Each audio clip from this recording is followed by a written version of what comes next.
Coach, early recruiting just wrapped up. You had a week to sign everybody. You brought in 5 this year. It's your largest early recruiting class in your time here. Did you go into the season with a different recruiting philosophy? Well, we went into the summer really wanting to identify kids early, and I say summer, really in the spring. Went into April and May, knowing we wanted to sign a number of kids early. Didn't necessarily have a number in mind, just kind of wanted to find the best players that we could find. And we were able to go ahead and identify those kids and start recruiting them, and obviously we were able to sign 5 early. Now you've got 5.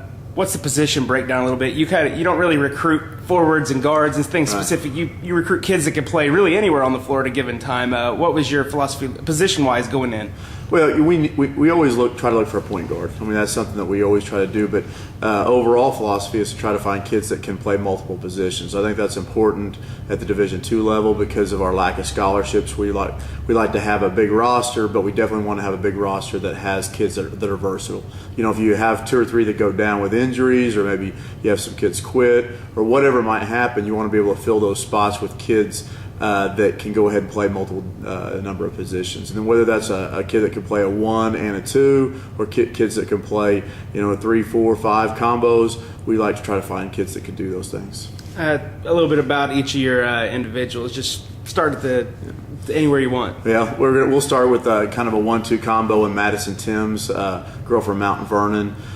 She's a kid that can play both those positions, can shoot, can play the point guard, quick kid, plays very, very hard, and that's kind of a common theme through all of our kids. We try to find kids that really try to play hard and want to get after it on the floor.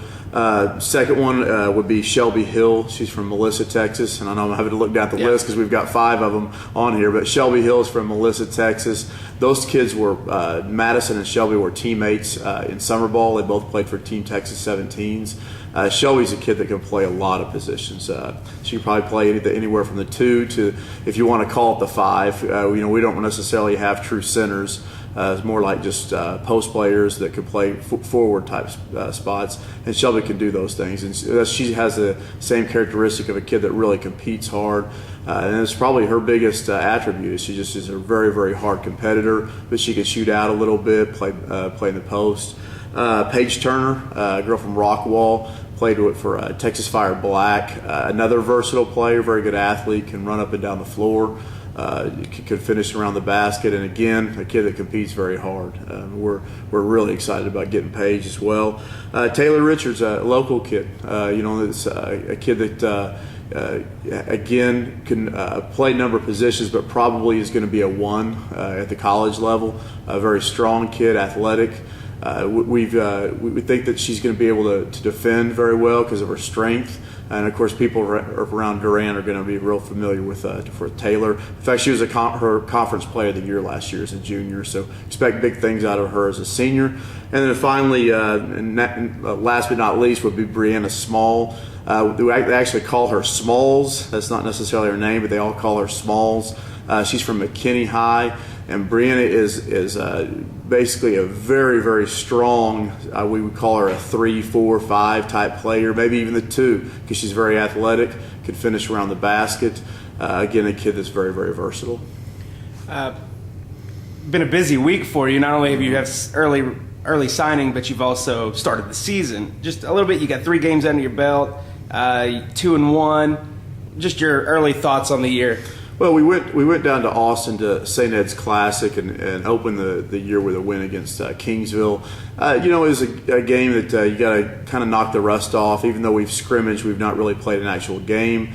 We felt like we played okay. Not great, but we felt like we played okay. And Kingsville competes very hard. So obviously anytime you get an opening season win, you're happy about that.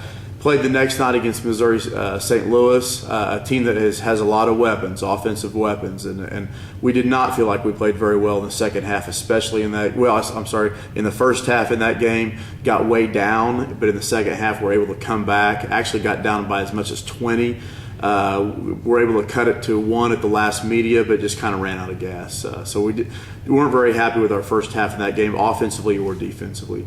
Then ended up playing at home against Texas A&M Commerce, who is much improved over last year. I think they won only 2 or 3 games last year, but a lot better. Very, very athletic team, very strong in the post. They've got 3 kids that are over 6 foot tall and very strong underneath. Very quick, athletic team. A game that we played pretty well in the first half, did not play very well in the second half. So it's kind of the tale of 2 halves so far this season. We just need to put 2 halves together.